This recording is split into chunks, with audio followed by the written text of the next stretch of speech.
This is one of the few places that I come and I feel like I'm coming home. Partly because I can remember, in that corner that took place, and over here this happened, but it's really this church that impacted me as a young person, as a junior high schooler, and allowed me to begin to like ministry that moved us forward. And so you're partly to blame for everything I'm going to tell you about. Or you can celebrate and rejoice because every life that gets touched has the ripple effect. And so you may not think I did much, but one person you touches another, and all of a sudden there's hundreds, there's thousands being impacted because of your faithfulness and consistency in serving. So thank you for that. We are so blessed to be here, and now I want to pray before I start bringing you the actual sermon.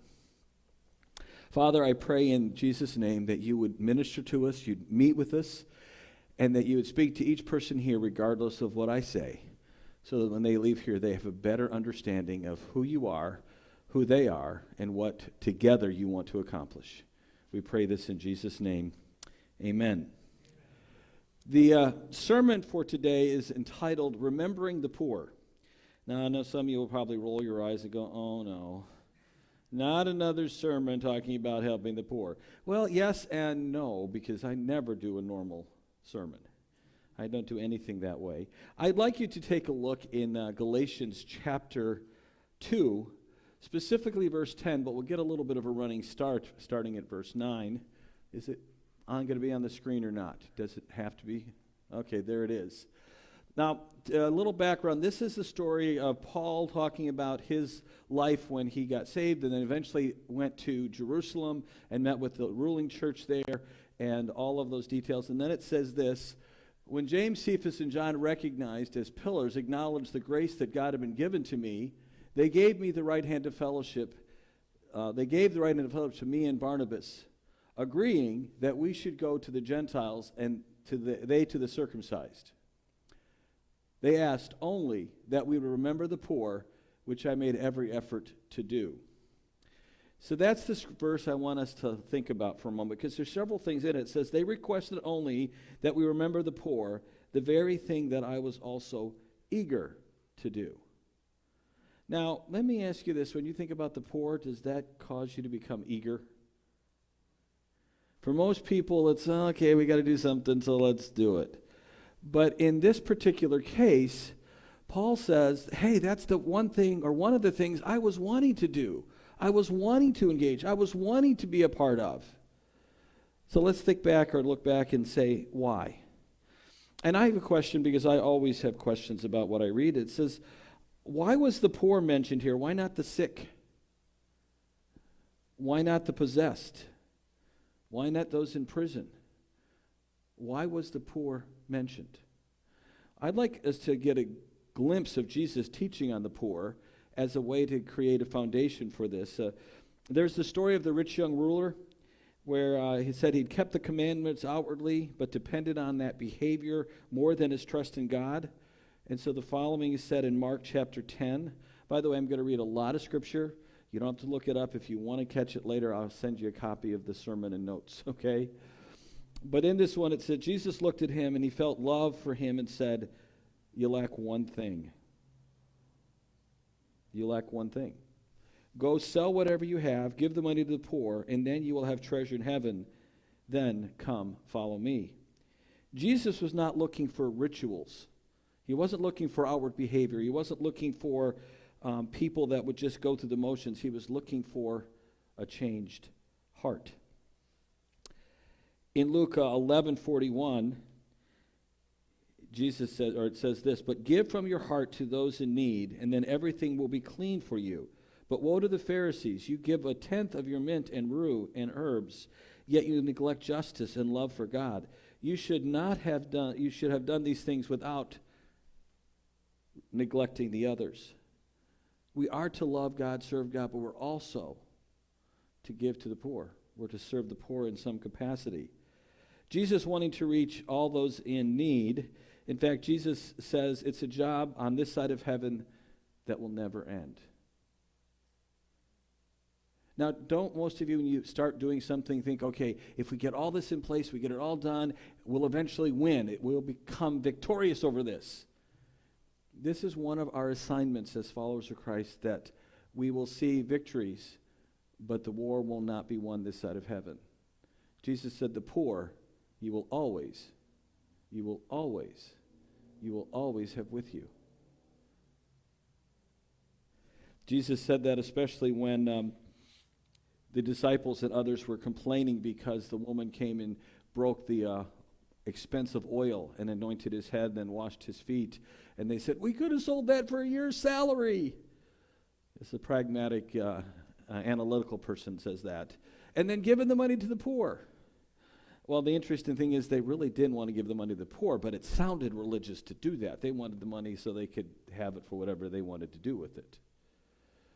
And that's when Jesus said, you're going to always have the poor with you. Now, it's interesting, too, that as we look at this, that we find that Jesus didn't always minister to all of them all the time. Somehow we get the idea that if we find a poor person or situation, we have to solve that problem. Sometimes he walked away. He was healing, he was ministering, and the disciples said, come, there's crowds coming. He says, no, I need to go to this town. I need to go to this village. I need to go over here. He didn't necessarily minister and meet every need all the time. And again, sometimes we go, what do you mean? Well, it was part of us learning what it means to truly impact the poor and not simply make ourselves feel better. I want you to read some things in the Old Testament about the poor, because we need to get a glimpse and an understanding of who they are and how they're defined biblically. Proverbs 14:20 says, a poor person will be disliked even by his neighbors, but those who love the rich are many. If we see somebody in our neighborhood that's not too well off, they don't keep their house up the way we like, we're not happy about that. But then God also says, as children of God, we're called to be different. We are challenged to live to help the poor. Proverbs 22:9 says, a generous person will be blessed, for he's given some of his food to the poor. Proverbs 29:7, the righteous person cares for the legal rights of the poor.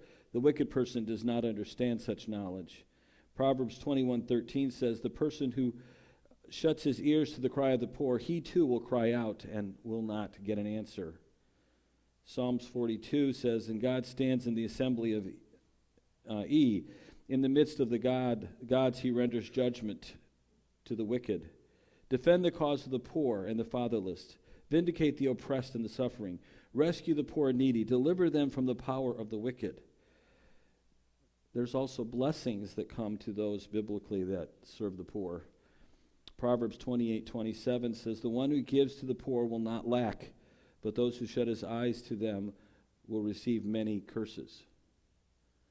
So often we don't want to help because we're afraid that means we're going to not have enough. But the reality is when you're obeying what God's calling you to do and not simply doing something to make yourself feel better, you will have everything you need and then some. There's a book that if you want to read more about how to give and give appropriately or engage effectively, it's called Toxic Charity. If you haven't read it or would like to read it, you can download it. I did it as an audiobook and listened to it several times and continue to. But in it talks about the fact that the Christians today give to make themselves feel better, not to alleviate the problem of the person in need. Oh, here's $20. Whew, I gave them. Now I can go buy my big screen TV. Because I threw a few dollars at it. I feel justified. All we give what we think they need rather than stopping long enough to ask what is it they really need. In this book, there's several stories of well-meaning churches that would, one, for example, gave chickens to every home in this village down in Central America. And that was great. These people had chickens, they could raise it, and then they have food. And they did this for 4, 5, 6 years, and then they decided, we're tired of giving chickens. We've done that enough. Let's pick something else that's more exciting to us to give. Not realizing that during that 6-year period or so, they put the chicken business in that area out of business because the guy who raised chickens to sell to the local people had nobody buying them and therefore couldn't raise them, and therefore now they had no chickens. So what was meant to help may not have helped because it was what we think they need, as opposed to stopping long enough, looking at the things through their eyes, and then figuring out what it is we could give them.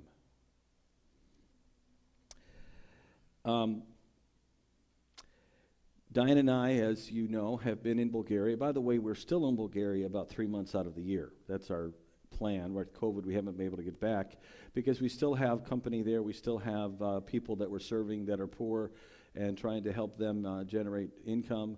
They're still doing it. We're still getting products shipped over, but we need to go and train them on the new line and that shortly. So we haven't abandoned going overseas, but God is beginning and has called us to work here and really help the church in America realize what difference they can make in the lives of the people in their neighborhoods along those way. In Bulgaria, the government says that if you make more than $400 a year, you're not in poverty. But gas costs well over $5 a gallon.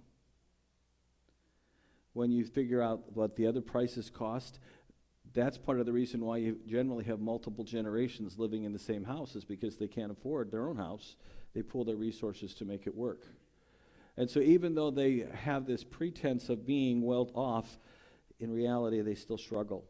And that's happening with people all around. What I find interesting over in Bulgaria, though, you'll drive through a village or neighborhood and you'll see all these houses. They're a brick terracotta, and then they stucco it. But you'll see a lot of these houses unstuccoed. And so they look horrible. But you go inside and they're finished nicely because they only do what they can afford, and they fix what they're going to see more than what their neighbors are going to see first. What do we do here in America? We make the outside look great and the inside can be total trash and nobody knows, but it makes them appear as though they are well-to-do. And so the reality is I can tell the truth of people when we travel over there as opposed to what goes on here, because people love to project what they think you want to see. Since we always have the poor around, and that we will always have people that need to be helped, just giving them money, as I said, will not, in most cases, solve their problem. The government has been trying to do that for decades. People need money, but more than that, they need to be engaged in how to spend it, how to work hard to earn it, and how to save it so that they will have what they need when the crisis arises. The poor need relationships with people who love them and challenge them to make right choices. This means more than offering once in a while some funds.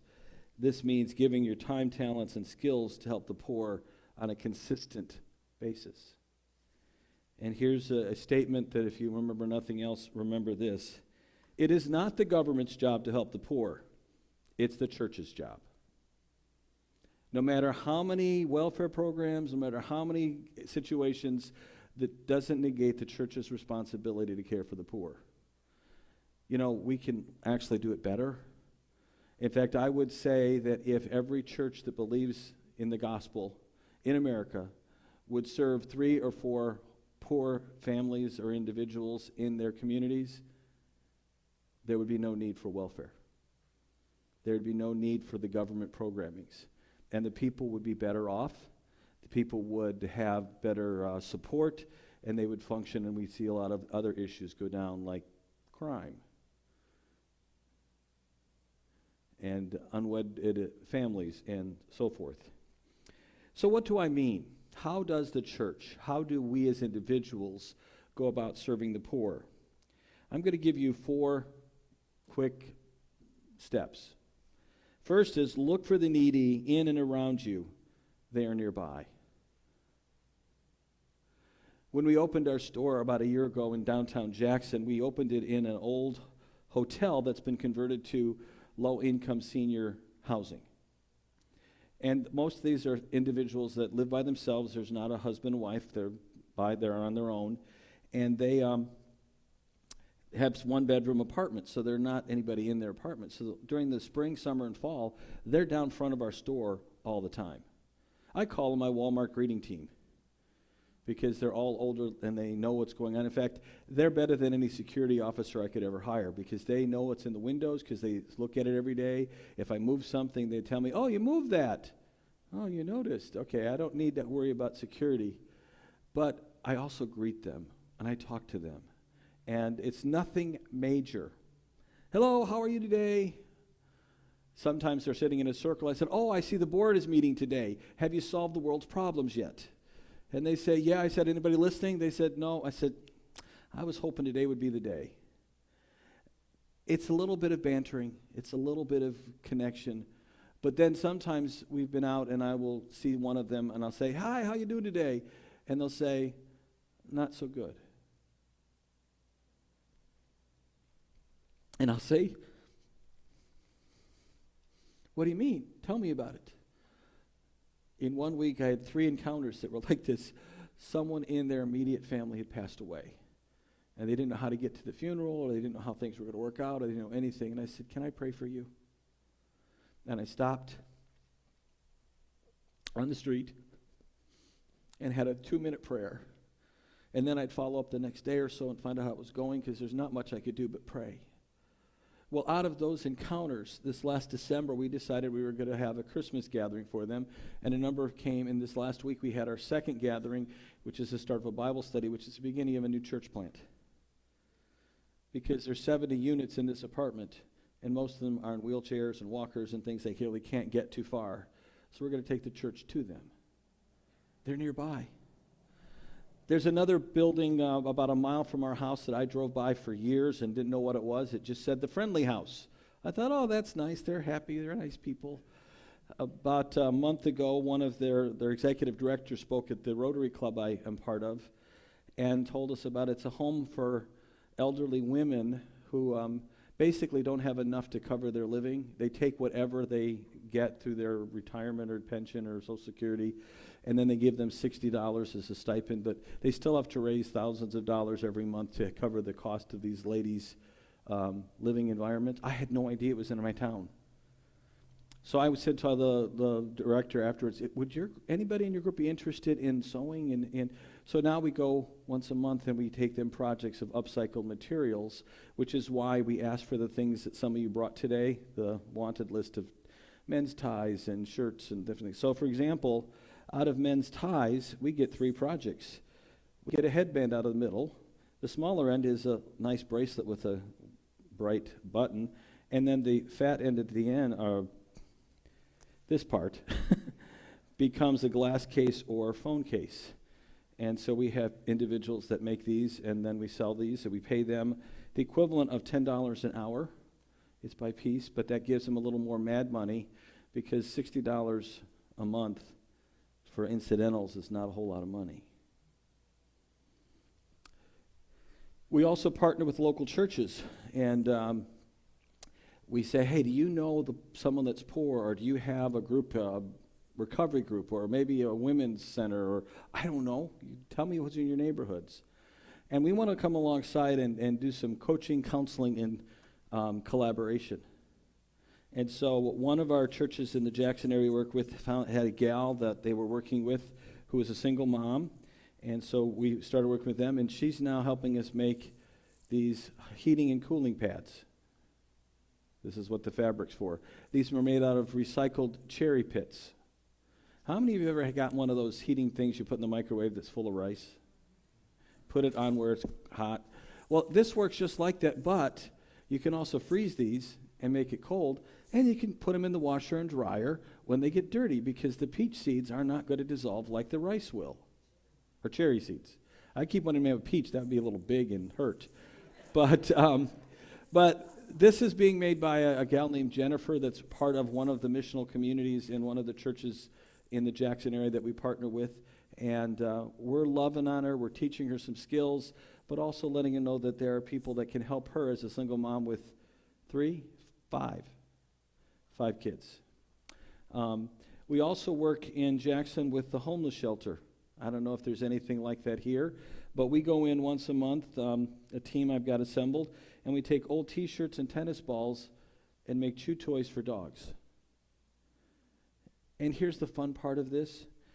we work with churches, but we want you guys to spend time with the people you're serving. We'll help provide the salary and buy the product or get the, because then we put this in our store and sell it. But I'm not making these because I want something more to sell.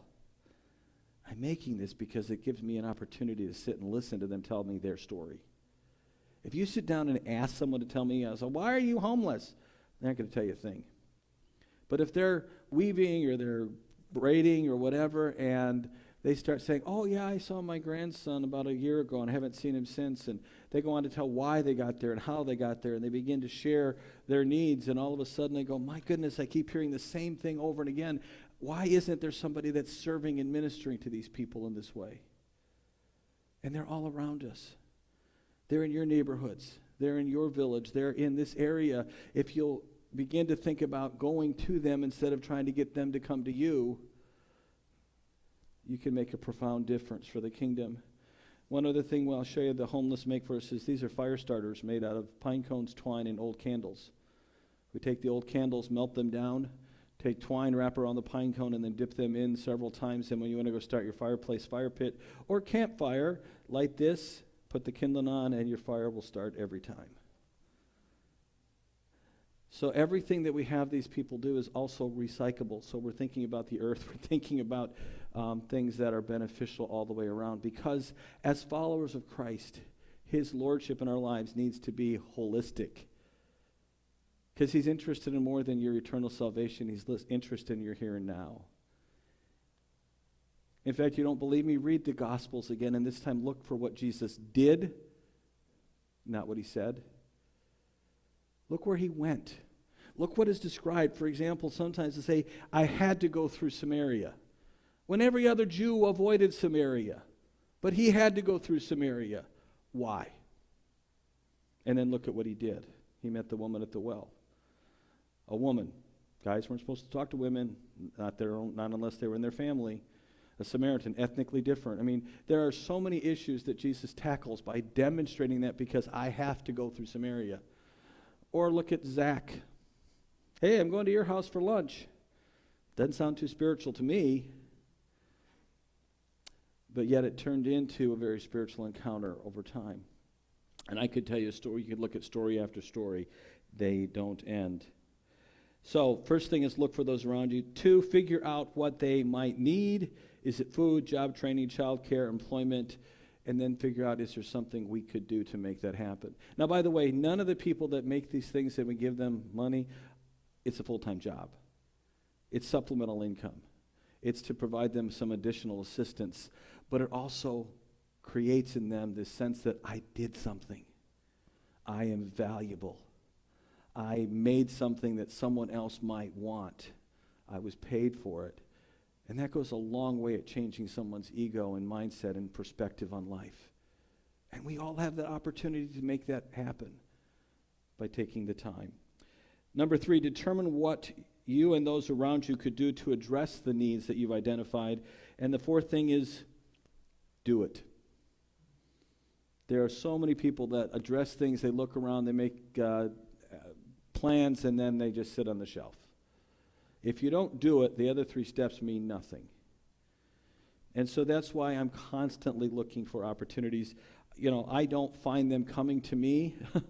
I don't go looking for them more. They're coming to me now.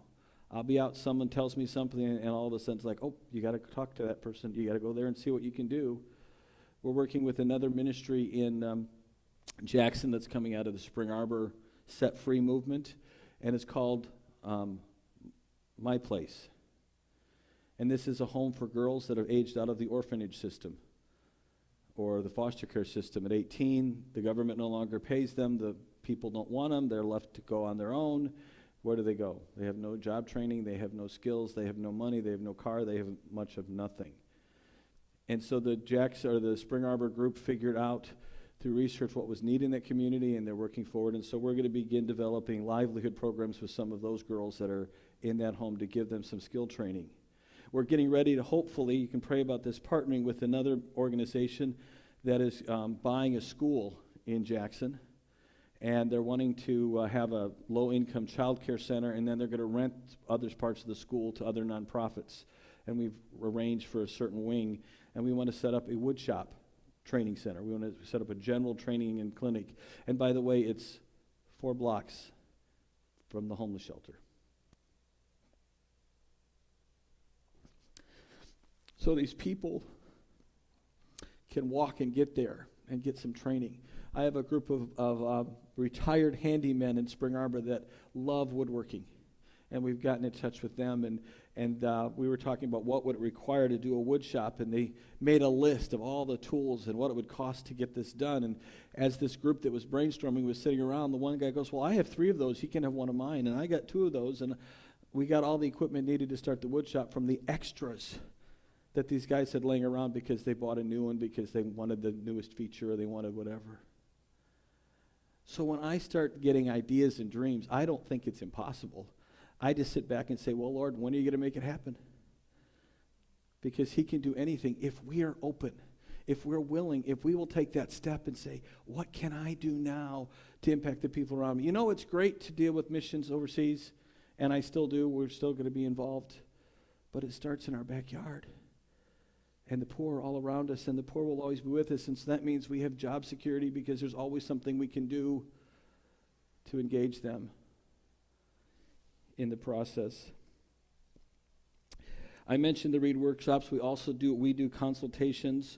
We would love to come in. If you say, we got this group, but we're not sure how to approach them, let Diane and I become the person that helps ask you the questions that you need to ask that you don't know you need to ask, and begin to see if it's a feasibility thing, if it's possible, because as we do that and can do that for you, you'll get an idea of what they need versus what I want to do. Another thing you can do is shop fair trade.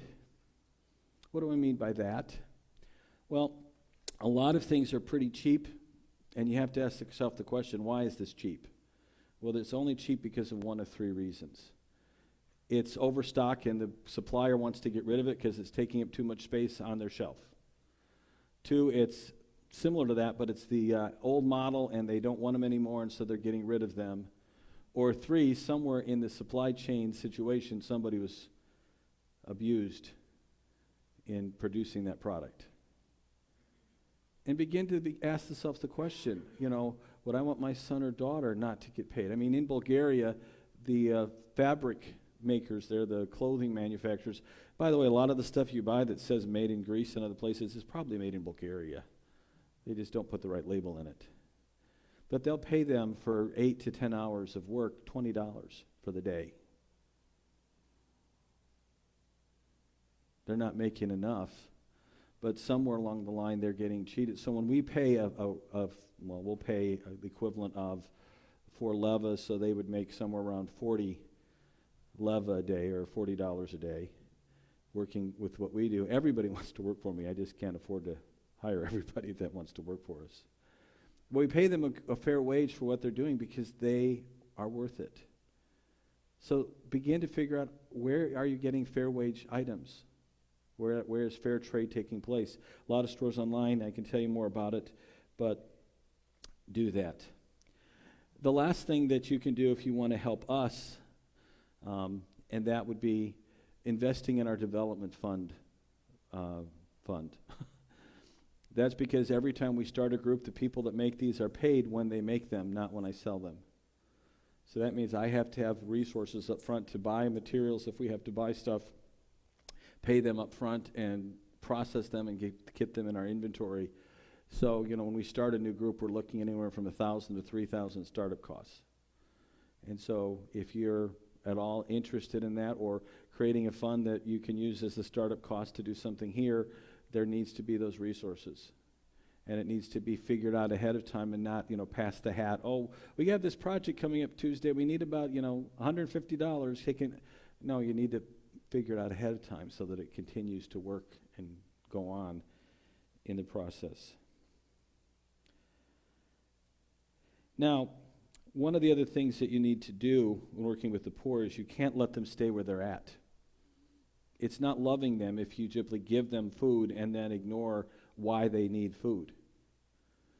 There are going to be crises. Anybody ever help somebody because a tornado destroyed their house, or hurricane, or some other major catastrophe? Those need to be helped because that's there. But if somebody has been poor for a long time, you better start addressing and thinking about what are the other issues that bring them to that point. And then begin to say, can we help them through that?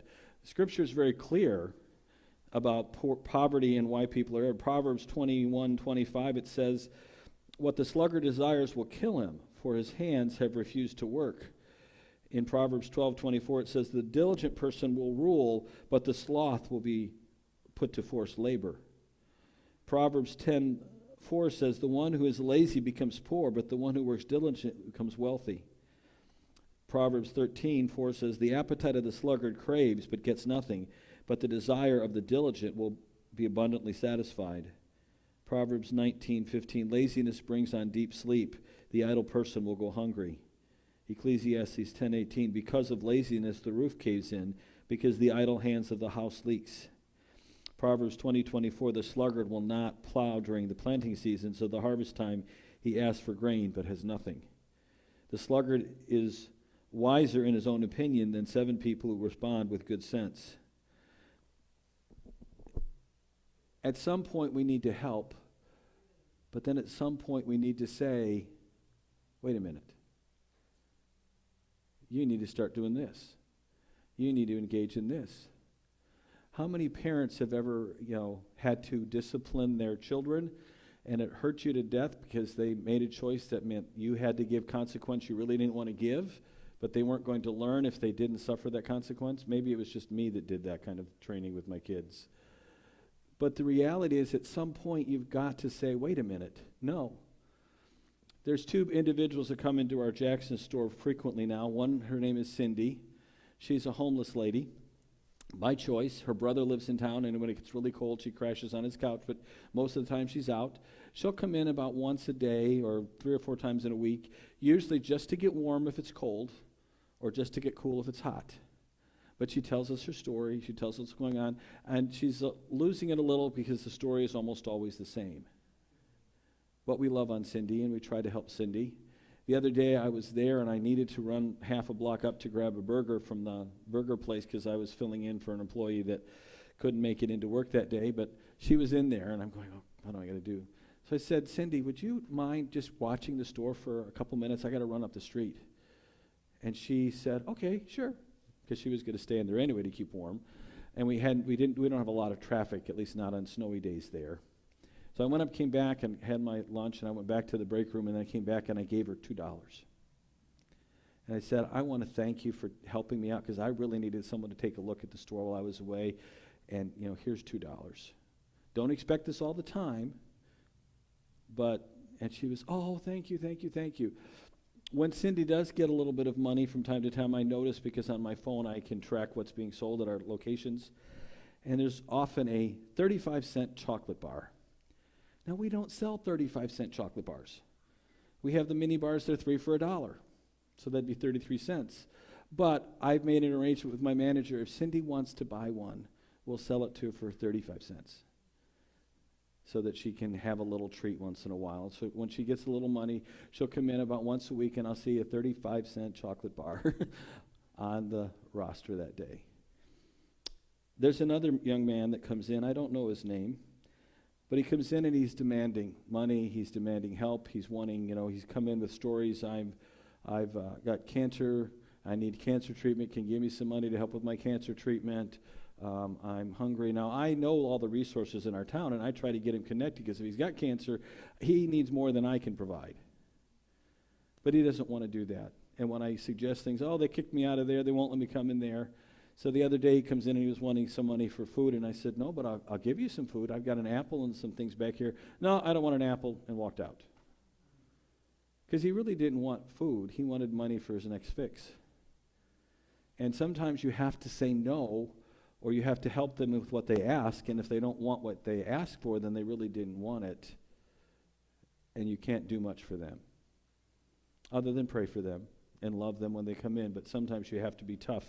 And we've had to learn that with these individuals because they're going to be around us. We need to do what is in their best interest, not in what is easiest for us. Giving someone some money and walking away is easy, but most likely is not what they need. helping them figure out what they could do to make a living, and then doing it will be the best for them in the long haul. But it takes time and energy. It will require accountability and consequences, good and bad. We have to help them learn God's truth about work and the rights that it affects. I believe God is again calling his bride, the church, to do more than attend services and study, but rather engage the world he has made to make a difference in that world. But that means choosing to look around and then responding to what we truly see as God sees it. We are people who need to know that God has left us here to change the world. See, if God just wanted us saved, then once we said, "Dear Jesus, come into my life. I need you today. I am a sinner." Bam! He'd zap you to heaven. But you're still here. That's because he's not done with you yet. You still have a role to play. You still have a job to do. You're needed in the kingdom to make a difference in the lives of people around you. The question is, will you take time to look? Now, I know that too often, or quite often in churches, when you start thinking about this, you think it's got to be a big program. Oh, we got to organize, we need a board, we need a committee, we need a... No. It's you and God working to serve the people that he puts in your path. And if you need help, you draft somebody else that you know and share the vision and draw them along, and pretty soon the ministry takes place because it's what the church... Poke the guy next to you. Go ahead. You're the church. This building is not the church. This is a great facility, and there's probably some great things that can be done, but you're the church. And wherever you go, God goes. And wherever you go with others, God can minister. And that's what he's looking for. He's looking for creative ways to use people to make a difference in the world, and it starts with you. And if it grows to be a bigger program or a bigger situation, that's fine. But don't think of it as how can we make this citywide. Make it block wide. Make it just where you're at. Because you're where you are not by mistake, but by God's divine interaction. And you may not think that, but I know it. Because I keep finding myself in places I never thought I'd be, doing things I never thought I'd do, but loving every minute of it. Not because it's easy, but because I see the difference it makes in eternity. Because I can't take chew toys with me to heaven or fire starters, but I can take the people that made them with me to heaven. And if that's the hook I need to get to know them, to share the gospel, give me all your old t-shirts. We're going to make a lot of chew toys. Let's pray. Father, I ask that you would, right now, in your own way, challenge each of us anew to the things that are before us, that you've placed in our lives that we can use to make a difference in the kingdom. Ways we can smile and love on people, we can engage people, so that they might want to hear your message, your story, your hope for them, and a difference you can make in their lives. We pray this in Jesus' name. Amen.